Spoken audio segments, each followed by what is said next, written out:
So hey friends, this is Cammie, and right now I am in the middle of working on my weekly meal plan for the family. Now, working on a meal plan is one of those things that some people do religiously and some people just don't really care about doing. And then there's other people who would like to try it, but they just kind of don't know where to begin. So today I'm going to give you some of my tips and tricks and ideas, and just the way that I try to look at meal planning, so that we have some different ideas, some different menus for the week, and so that things don't become so repetitious. We all love spaghetti, but my daughter will tell you she doesn't want it every week. So, but that doesn't mean we don't have Italian every week.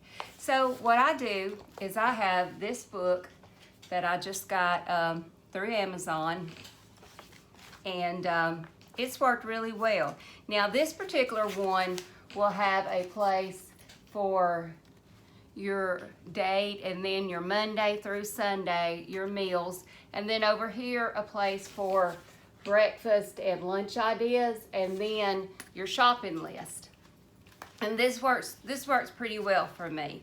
Now, there have been weeks when I haven't done it. I'll just go on and tell you that, because sometimes we just, the week gets ahead of us, and before we know it, it's already Friday or Saturday, and it's like, well, I missed that week. So, but don't let that be the thing that keeps you from ever doing it. It's like any habit, you kind of have to just do it religiously, put it on your calendar that today is meal plan day, and then go from there. You've got this. Even if you do a partial meal plan to where you have certain meals that you've laid out that, okay, these are some of my go-tos, and you always have the ingredients for that, well then you're still one step ahead from not knowing what in the world are we going to eat this week. And there's different ways you can do it. Now, I know some people like to meal plan for a whole month. That is not something that's ever worked for me, mainly because I don't always know how I'm going to feel. But I can pretty much, for a week, I can pretty much do it and be okay, because the way I try to do is have a few meals that are really, really simple. And so if I am having a bad health day, then I can just kind of swap those around. You have to be easy on yourself. You have to realize that you're doing the best that you can, and that's okay. And don't get so bogged down into, oh, I've got it on the list, so I have no room for life to change on me, because it's going to change on you. But it's always good to have a plan, just like in everything. So let's get started. A few things that I was gonna tell you. What I always make sure that I have on hand with me is I have my trusty book that I keep up with. You don't need anything like this. If you have a notebook, that is perfectly fine. If you want to make a pretty sheet in your computer or find something that's online that's free, that's fine too. You have to do what works for you. And there's been many times when I have just used a notebook and it's worked fine. I just happened to find this back at the first of the year when I was looking for my calendar, and so I got it as a little treat for myself, and I like it. Now next year I may use a calendar. May use a notebook, or I may just use my calendar, or I may, I'll probably still have some of these that I can use, because I think I've got more than the weeks of the year, but we'll see. That's not really that important, as long as you just have somewhere that you can write down your plan for the week. The other thing that I always have, besides my glasses, because I need to be able to see, is I have my calendar for the week. My planner is for the whole year, because I need to see what's going on. If I have a doctor's appointment, then that's probably going to be a good day to do a slow cooker meal, or it's going to be a good day to do something like a easy spaghetti or an easy taco or easy something like that. That's going to be a lot easier for me than to try to make a meat and 3. Because when I go to the doctor with my health issues, I usually come home and I'm tired, and I have to take the rest of the day to rest, to kind of rejuvenate my own self. It's just what life is for me. And so any of you that have chronic health issues, you know that on days that when you have to go to the doctor for 1 or 2 appointments, that you're pretty much wiped out for the rest of the day. And my family they're so great. They realize that too. And so, if I have something on our menu, I could tell my husband or children, I need y'all to make this. But usually we'll just, if I have a later appointment, then I can put something in the crock pot and we're done. Just make it simple.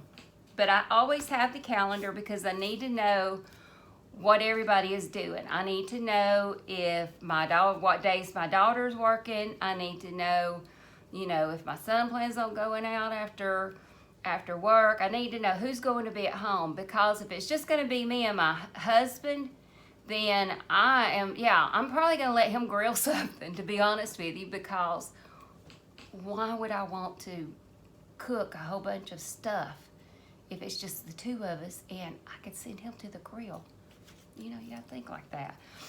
But if everybody's going to be home, then that's going to be a night that I'm probably going to make something that's a little bit more substantial, because when I have all of us at home, I just like to cook for my family if I'm physically able. But, so I always have that. I also like to have my laptop, because I like to be able to look up recipes. I like to be able to look up things on the computer, and I'll get into that in just a minute. But one of the first things that you want to do, especially if you're new to menu planning, is you want to go ahead and you want to check, what do you have in your freezers? What do you have in your pantries? What do you have in the refrigerator? You want to do an inventory, because if you have a chicken that you've had in there for 3 or 4 months, this might be a good week to go ahead and use that up, because you can probably get a couple of meals off of that chicken. It's going to save you money. If you have some canned goods that need to be used up, go ahead and incorporate them into this week's menu so that you've rotated those out. Same thing with any vegetables, freezer, things in the freezer, vegetables. If you've got potatoes that are going to go bad, you want to see what you have. You want to see the things that need to be used up, so that you're not wasting those things, so that you're saving money and that you're using them. And then when you buy groceries for this week, you're buying groceries that can be used in later weeks for your meal plan, and those are the things that are going to go in the freezer. First in, first out, rotate. So the meat that you already have in there are the things that you're going to use now, and then you're buying foods for future meals. That's your goal. That's how you start to build up a pantry, and it's also how you start to rotate your stock, and it's also how you start to buy foods at today's prices to use later. So that's the one thing you want to do. One thing that you can do to help that is use baskets. You can get all kinds of baskets at the Dollar Tree, big baskets for $1. And one thing that you can do is when you go through your inventory, the meats that you need to use first, go ahead and put those meats in that basket and put them either at the top of your freezer if you have a deep freezer like we do, or at the front of your freezer if we're talking about your refrigerator freezer. Have those to where you see those that are the oldest meats that need to be used, have those in the front, so that when you go through and you're ready to do your meal planning, you're okay, I've got these pork chops that have been in here for 4 months. I need to use those. I have this chicken that needs to be used. And you can start incorporating those in this week's menu or next week's. And then you want to do the same thing for your canned goods. You want to go through, okay, I have some rice-a-roni that I need to use. Okay, I'm going to put that in this basket that I have. This plastic container that I bought from the Dollar Tree or that I already had. Okay, I've got this can of beans. I need to use those up. I have, this, whatever, this can of corn. Whatever it is that is the older things in your pantry, go ahead and put them in that basket, and then okay, I need to come up with some meals that I can incorporate these things in. Whatever it is, if it's a packet, of a gravy mix or whatever, then okay, I need to use these things in the next week or two. And that way, you're rotating the things out of your pantry, and you're also getting your meal plan for the week set. So that's one of the first things you want to do. And then you want to think, and I'm looking at notes. Of course, I had to take notes, and I hope I can read my notes. Let's see. Okay, I've got here, you want to think, how can you use these items in your menu for the week, not only in supper, but also in breakfast and lunch? Okay. What I mean with that is, for instance, if you have some potatoes that are going to go bad, but there's not anything for supper that you want to use potatoes for. Okay, well, can you go ahead anyway, and can you scrub those potatoes and then roast them in bite-sized pieces and maybe use them in a breakfast bowl or in breakfast burritos or in some kind of lunch? Could you make, maybe use the potatoes to make baked potatoes for a lunch? So that's what I'm talking about. You're not just using these foods for your suppers, but you also want to see, what can I use the things that are going to go bad in my pantries, meaning my refrigerator, freezer, in my regular, pantry with canned goods. What can I use these things for any of our meals?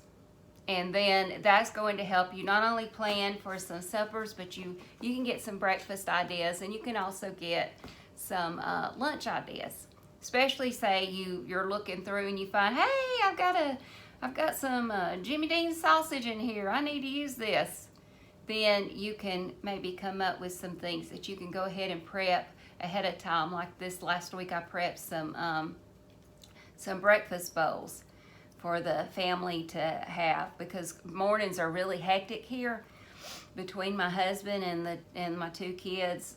Well, I say my kids, they're grown, but still they live here, and so that's just one thing I can do, use those potatoes, get that done, and then that gives them a lunch. In the mornings, I really move slow because I'm stiff and hurting, and that's done. And they have something that's hot. It's not cereal every day, and I've used up potatoes. So that's what I'm talking about with that. And then one thing that once you're compiling ideas for your meal plan is ask your family, what are some meals that they love? I did that today, and my husband, he automatically says beef enchiladas. He always says beef enchiladas. I should have known he was going to say beef enchiladas. But you know what? That is a really easy meal to make, and I can put that down on a day when I've got an appointment, or when I've got other things that I want to do, and I'm like, okay, he gets his beef enchiladas, and I get an easy day making something that's really simple, And then, can't remember what my daughter said. What did Rachel say? Anyway, you get the idea. Ask your family, what are some of the things that they like? And even if you're not going to use that idea for this week, go ahead and jot it down somewhere, like, on the inside cover of your meal planning book. That gives you some ideas for the future. Okay, beef enchiladas. Well, you know what? I could do beef enchiladas, and then maybe in a few weeks I could do chicken enchiladas. Or, you know what? Beef burritos would be good one week. Or chicken quesadillas. You see what I mean?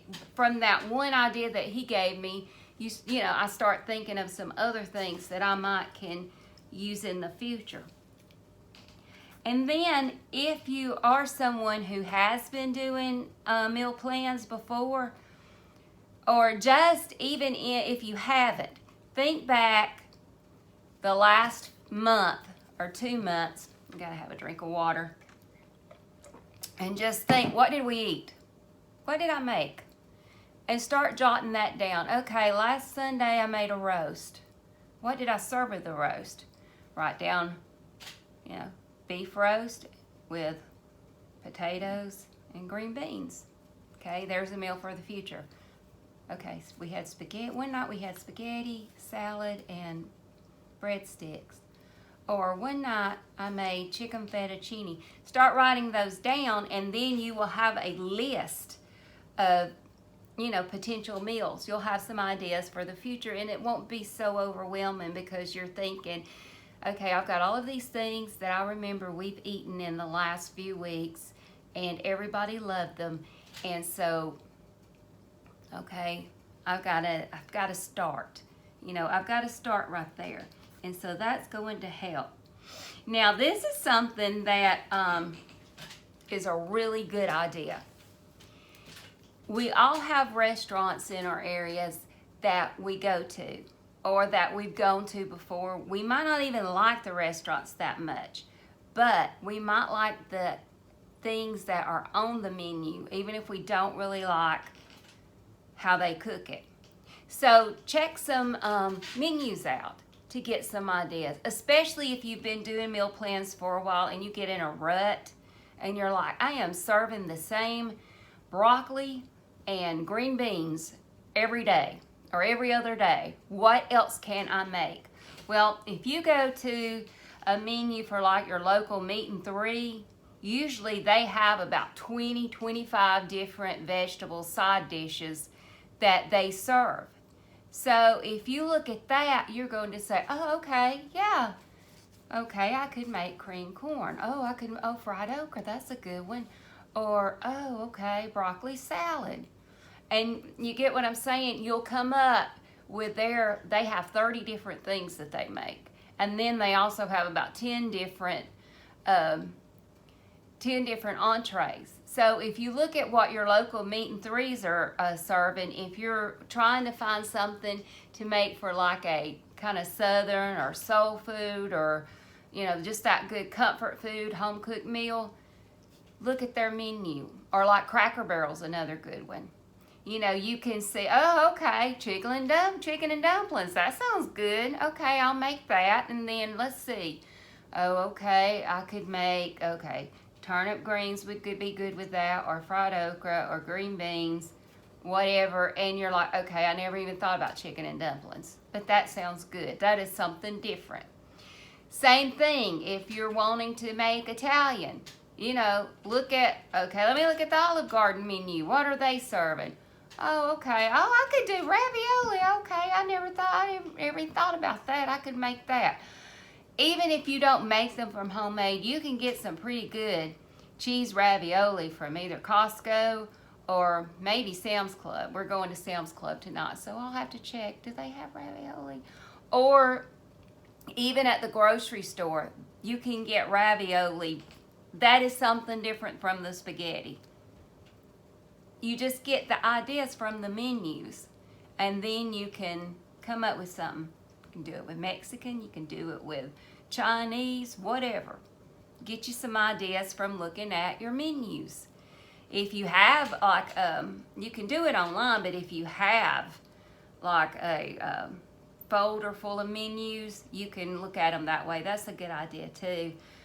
Your local barbecue place. Okay, I'm going to serve barbecue pork. What's something different I can serve? And go and see what are all of their sides. What do they serve with barbecue? And go from there.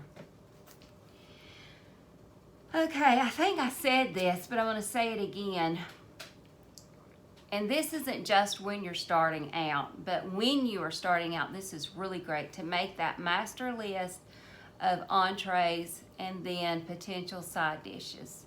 And every time that you make barbecue pork, you don't have to serve those same one or two sides with it. You know, you can mix it up. If you've got a master list of all different kinds of side dishes that you tried and the family likes, and then you've got a master list of all these different entrees, then you know you can mix it up and you can find out, okay, I really did not like that at all and I'm not making it again. Mark it off. But it gets you a start and it gives you some ideas for the future, and so you're not overwhelmed, because it shouldn't be overwhelming. This should be a help to you. This should not be something that you dread to do. Okay, now this is something that I did just this last week, actually last night. And when you're making your meal plan for the week, look for ways that you can take something that you've made in a meal earlier in the week and see, how can I use the leftover portion in a new meal? And I might not want to use it just as, okay, I made a pan of cornbread and we have half of it left, so I'll just serve cornbread again. Look at how can I incorporate that to where it's a different thing. Okay, case in point. Tuesday, I made red beans and rice and we had cornbread with it. We ate half of the pan of cornbread with the red beans and rice. I still have another pan, or I still have half a pan of cornbread. So yesterday, fast forward to yesterday, I had a whole chicken in the pantry that needed to be used because I had bought like I said earlier, I bought a new whole chicken to put in the freezer, and so I took out the old one. So yesterday I boiled the chicken and got a good amount of broth, and had celery, onion, garlic, bay leaves, thyme, all the stuff that you put in there to make a good broth. So what I did is I said, okay, I'm going to use that half a pan of cornbread. I have some, like 2 or 3 sleeves of crackers that were open and there were like only half left. I combined my crumbled cornbread, the crackers that I had left, and then I had like 2 or 3 pieces left in some white bread, sandwich bread. So I made I crumbled all that together, and what I'm trying to say is that was the beginnings of chicken and dressing. If you're in the South, cornbread dressing is the way to go. It's the only way to go. And as we get closer to Thanksgiving, I'll show you how I make it. It's how everybody in my family makes it, all the ladies, and it is so good. But I had that chicken. I had the broth from the chicken. So instead of just throwing that cornbread away or giving it to the dogs or, letting it sit in the refrigerator for 10 weeks, I used it not as a leftover, but incorporated into a new meal. And not only that, I ended up with 2 pans of the chicken and dressing. So I have one that I freezer banked and I can use it later, which is another good thing to do. When you're making something that's a casserole, or that is something that can be freezer banked, like my chicken and dressing last night, go ahead and make 2 of them. It didn't take me any more time to mix up, enough for 2 pans as it did 1 pan. And you can do that if you're making lasagna, go ahead and do it. But the key to remember is to write it down somewhere so that you know when you're making menus for another week, okay, this is what I've got, freezer bank. This is my freezer cooking that I've got. You know, macaroni and cheese is another good one. Just anything that you make that you can make 2 of them and you can have you another one, that is going to help you so much in the coming weeks when you have a stressful day or you have a lot of errands to run or you just want to do some crafts or something, or you've got a lot going on outside with getting ready for, you know, the fall crops. Whatever you're doing, supper will be ready. Just jot it down. Okay, that day, okay, next Thursday I am using, you know, my leftover or my freezer chicken and dressing. Make you some green beans with it and dinner's done. And by doing this, it's going to allow you, once you get in your groove doing this, it's going to allow you to be able to, like I said earlier, buy food today at today's price to use at tomorrow's price. In other words, you have everything set for today, for this week. So when you go to the grocery store, you're buying things based on sale prices because you already have your meals planned out. So everything that you're buying is for later on. And that's just going to help you so much, you know, because we're all trying to make the most of a buck, of a penny, because prices are going up the sky. Oh, Lord Jesus, it's just terrible. But anyway, I don't know. To me, that is a really good idea to be able to do that. Now, the next thing that I've got on here is that we always need to be flexible. We need to be easy on ourselves. If we've got our best laid plans for a menu and one day life happens and you can't follow it, just be easy on yourself, you know. We had pizza today for lunch. It's just the way it went. It was okay. It's gonna be okay. You know, tomorrow we won't. Tomorrow we'll have a home-cooked meal.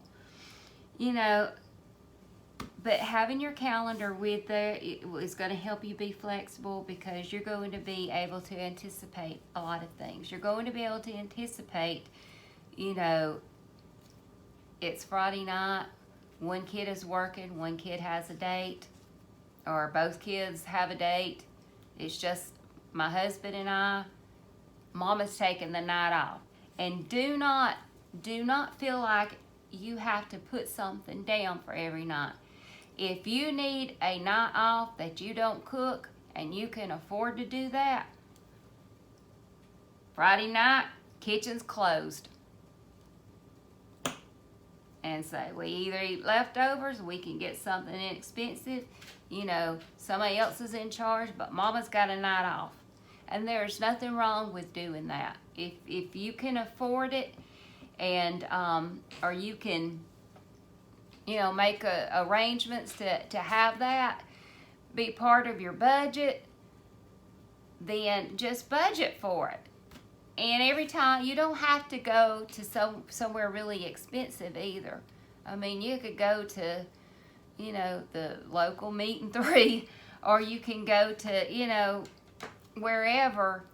Go have a picnic or something and just enjoy that night. You don't have to be in the kitchen every day.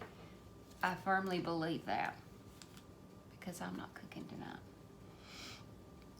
It's just the way I feel about it. And another thing that is helpful too, and I meant to say this earlier, is that when you are, when you have your menu ready, and if you try a new recipe, mark on there if your family liked it or if it was a pain to try to make, or if there was something you could do better, or this side really didn't go with it next time. You know, this is your notes. So it doesn't have to be pretty. It's not a planner where you're putting stickers on it and, you know, cutouts and little things like that, unless you want to. Then that's your prerogative. But this is a place for you to take notes and to say, okay, like Labor Day, we had catfish.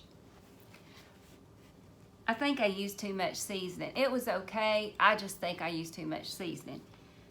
And so I'll write on here, less seasoning next time.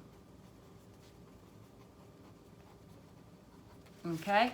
It's written down. If I see it, great. When I'm looking through here, you know, I can kind of know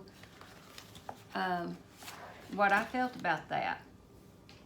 And if you use a new recipe, print it out or write it out. Make sure that you have it so that next time you've got it. You're not trying to, well, what? Everybody liked that. Everybody liked that casserole. Now I don't know what I did with it. You know, or if you just make up a recipe on your own. I do this a lot because y'all know how I am about thinking that you should experiment in the kitchen and try new things. I will make something and then, you know, they'll really like it, and then like my husband will say, why don't you make that stuff you made, you know, with the whatever. And I'm like, I don't remember how I made it. I have done that through the years. And I'm trying to get better about if I totally make something new that I just kind of created off the top of my head, or used like 5 different recipes, pieces from different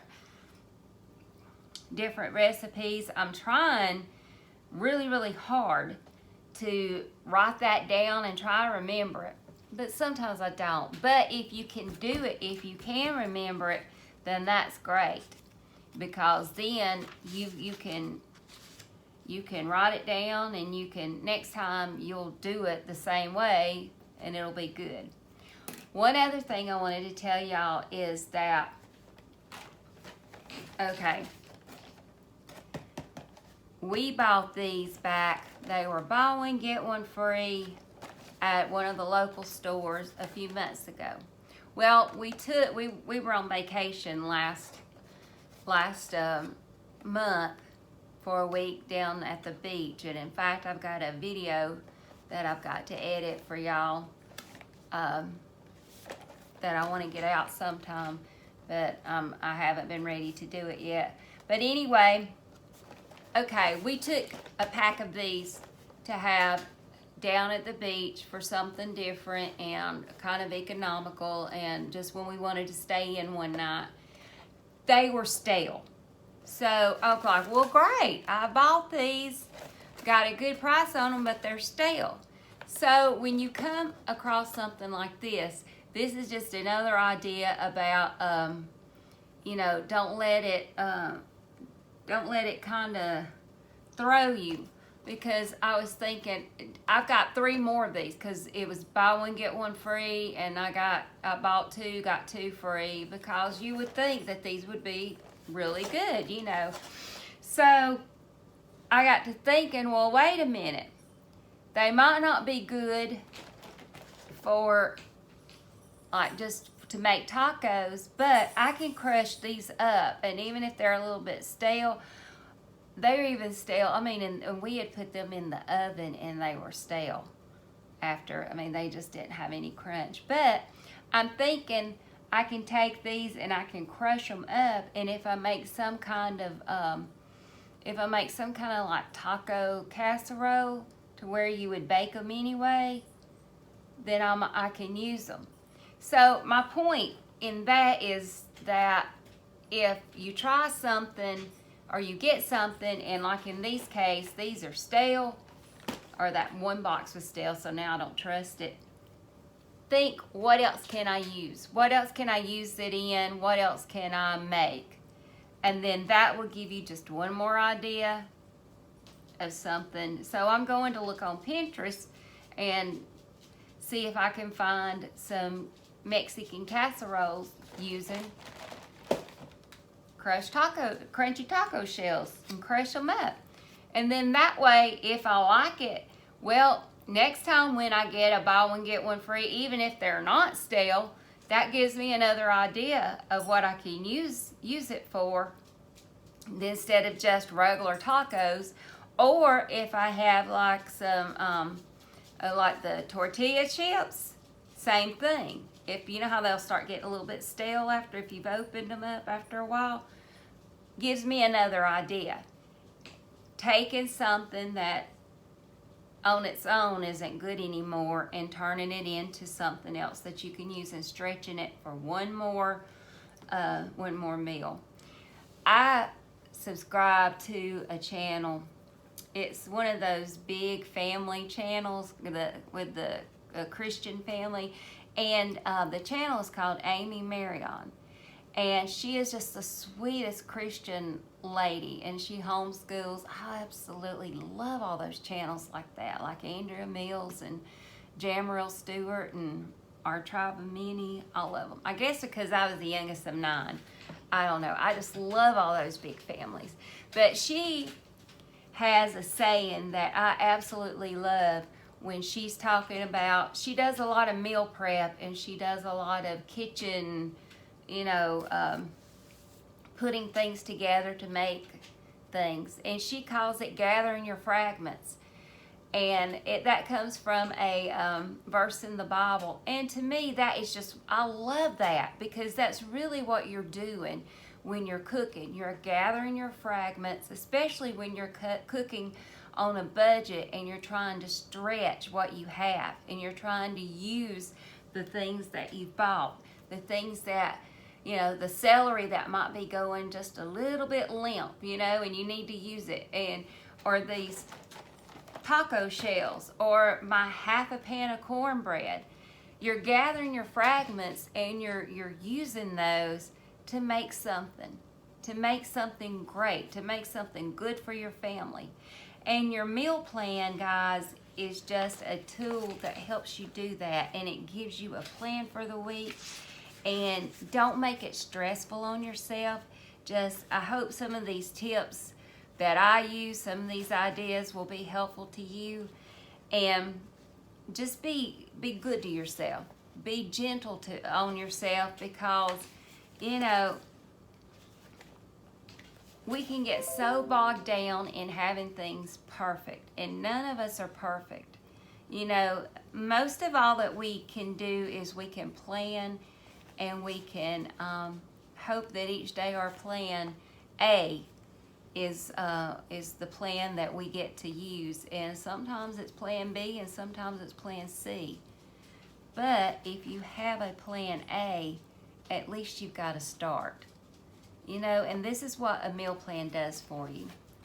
I know I've talked forever and this is a long one, but I just had different tips and ideas and that I wanted to relay. I know some of you've been meal planning for years, and you can give me more tips.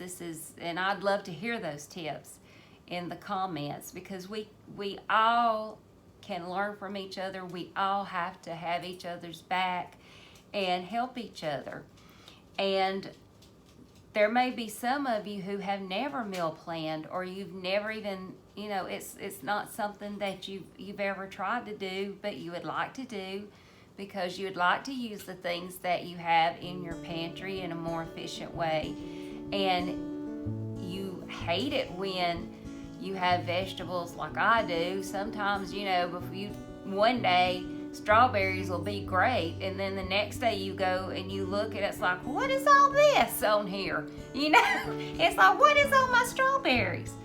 And, food can go to waste just like that.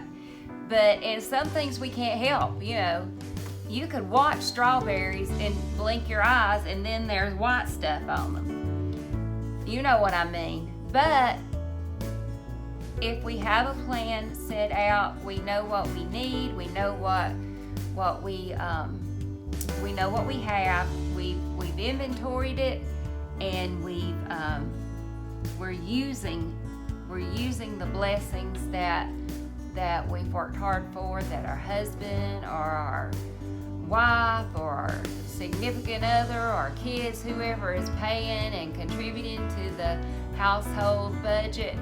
You know, we've worked hard for our money, and this is just one way where we can be good stewards of it, of the food that we have, of the, you know, what we've built in our stores. Just meal plan. It's as simple as that.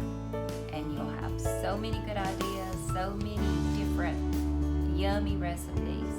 Anyway, I'm gonna go because I think that's all I have. I gotta find a recipe for Mexican something or another with that. If you got a recipe, let me know. I'm looking for one. I have 3 boxes of these. I'm not going to let them go to waste. We're gonna use something. We're gonna do something with them. Anyway, y'all have a wonderful afternoon. Have a safe weekend. It's Friday afternoon when I'm filming this. Have a safe weekend, and